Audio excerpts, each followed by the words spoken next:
Assalamualaikum warahmatullahi wabarakatuh. Kami dari kelompok 6 Hukum Bisnis Syariah 1 yang beranggotakan Lucy, Meli, dan Ilham.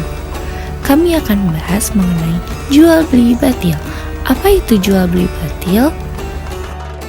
Jual beli batil adalah segala jenis jual beli yang terdapat kekurangan baik rukun maupun syaratnya, tempatnya, atau jual beli yang tidak disyariatkan baik aslinya maupun sifatnya. Jual beli batil terbagi menjadi 6 jenis. Yang pertama ada bai' al-ma'dum, bai' majusi at-taslim, bai' al-ghorar, jual beli barang najis dan barang yang kena najis, jual beli al-arobun, dan jual beli air.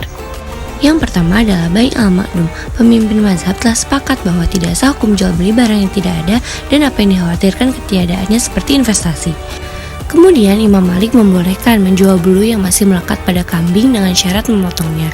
Dan Ibnu Qayyim dan Ibnu Taimiyah membolehkan bai' al-ma'dum ketika akad jika wujudnya bisa dinyatakan dalam suatu waktu sesuai dengan kebiasaan. Contoh jual beli bai' al-ma'dum: jual beli buah-buahan dan tanaman yang belum matang, jual beli mutiara dan kulit kerang, dan jual beli bulu kambing yang masih ada padanya. Berikutnya adalah bai' majusi at-taslim. Ulama Syafi'iyah dan Hanabilah mengatakan tidak boleh jual beli barang yang tidak dapat diserahkan seperti burung di udara atau jual beli ikan di kolam, unta yang lari, kuda yang lari, ataupun hamba sahaya yang melarikan diri. Para ulama bersepakat atas batalnya jual beli barang yang tidak dapat diserahkan dengan adanya perbedaan pada sebagian batasan, kadang-kadang atau adanya beberapa pendapat lemah pada suatu mazhab. Contoh dari bai' majusi at-taslim, yang pertama adalah jual beli hutang. Jual beli hutang itu ada kalanya bagi orang yang ditanggungannya ada hutang atau bagi orang yang tidak punya tanggungan hutang. Pada dua keadaan ini ada kalanya hutang dijual secara tunai. Kemudian yang kedua ada jual beli hutang tertangguh. Jual beli hutang secara ditangguhkan adalah apa yang dikenal dengan jual beli hutang dengan hutang yang dilarang dalam syariah karena Nabi SAW melarang jual beli ini. Kemudian berikutnya adalah jual beli hutang tunai yang terbagi menjadi dua. Pertama, jual beli hutang kepada orang yang berhutang. Kebanyakan ulama memperbolehkan jual beli hutang kepada orang yang punya hutang atau menghibahkannya kepadanya karena yang menghalangi sahnya jual beli hutang dengan hutang ialah lemahnya penyerahan dan tidak ada hajat untuk menyerahkan. Namun ulama Zahiriyah berkata tidak boleh jual beli hutang kepada orang yang berhutang karena terdapat penipuan di dalamnya. Ibnu Hazm berkata, jual beli barang yang tidak diketahui keadaannya ialah memakan harta dengan batil. Dan untuk jual beli hutang tunai yang kedua ada jual beli hutang kepada selain orang yang menghutangi. Menurut ulama Hanafiyah dan Zahiriyah berkata tidak boleh jual beli barang yang lemah penerimaannya.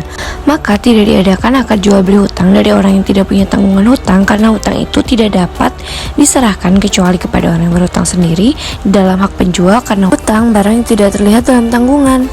Berikutnya adalah bai' al-ghorar. Al-ghorar adalah semua jual beli yang mengandung ketidakjelasan, pertaruhan atau perjudian mengandung bahaya bagi satu pihak yang berakad. Hukum jual beli ghorar. Menurut Ibnu Taimiyah, semua jual beli ghorar seperti menjual burung di udara, unta dan budak yang kabur, buah-buahan yang sebelum tampak buahnya, seluruhnya termasuk perjudian yang diharamkan Allah dalam Al-Quran.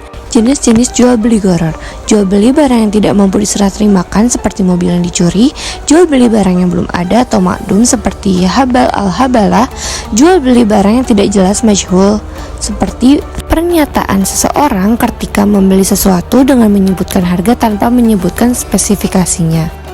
Berikutnya adalah transaksi ghorar yang diperbolehkan. Menurut Imam An-Nawawi, jual beli ghorar dilarang dengan dasar hadis yang dimana maksudnya secara jelas mengandung unsur ghorar dan mungkin dilepaskan darinya. Namun ada transaksi yang tidak mungkin dipisahkan unsur ghorar darinya, diantaranya adalah pondasi rumah dan membeli hewan yang kemungkinan mengandung jantan atau betina, cacat atau tidak lahirnya. Begitu juga menurut pendapat Ibnu Qayyim, tidak semua ghorar menjadi sebab pengharaman. Ghorar apabila ringan atau sedikit atau tidak mungkin dipisah darinya, maka tidak menjadi penghalang keabsahan akad jual beli karena ghorar yang ada pada pondasi rumah atau dalam perut hewan tidak mungkin dipisah darinya. Berikutnya adalah jual beli barang najis dan barang yang terkena najis. Menurut ulama fikih Hanafiyah dan Dohiriyah membolehkan jual beli barang najis dan terkena najis selain makanan untuk diambil manfaatnya, seperti anjing untuk menjaga dan kotoran hewan untuk pupuk.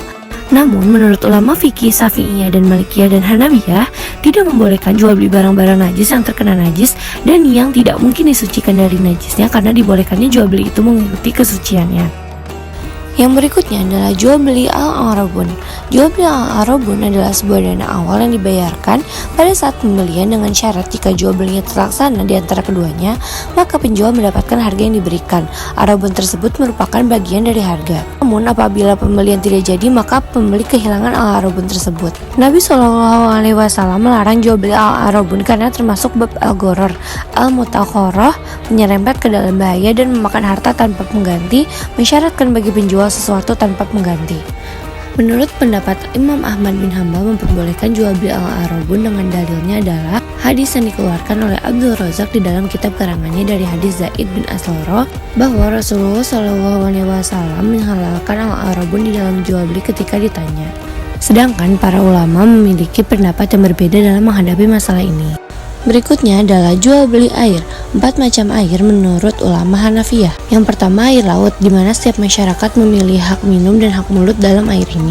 Kemudian yang kedua adalah air lembah besar, yaitu air pada sungai-sungai besar seperti sungai Nil dan lain-lain. Air ini boleh digunakan asal tidak membahayakan kemaslahatan jamaah. Berikutnya yang ketiga adalah air yang dimiliki oleh jemaah, seperti air yang dihasilkan oleh mata air yang sengaja dicari oleh masyarakat. Padanya hanya berlaku hak asyishifah saja. Yang terakhir, air yang terhalau di dalam wadah yang dimiliki oleh warga dan tidak ada hak orang lain di dalamnya.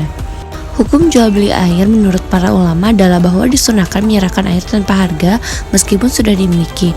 Namun pemiliknya tidak boleh dipaksa untuk menyerahkan air tersebut. Jika dalam keadaan darurat pemiliknya menghalang-halangi, maka boleh dibunuh. Menurut jumhur ulama, dibolehkannya jual beli air dengan catatan air tersebut diusahakan untuk dimilikinya. Jika mendapatkannya sudah melalui usaha, maka pribadi boleh menjual air tersebut. Namun ulama Zahiriyah berkata, tidak halal jual beli air secara mutlak, baik itu air sungai, sumur, ataupun air yang disimpan dalam kulit kecuali sumur itu dijual seluruhnya. Terima kasih, mohon maaf apabila ada kesalahan. Wassalamualaikum warahmatullahi wabarakatuh.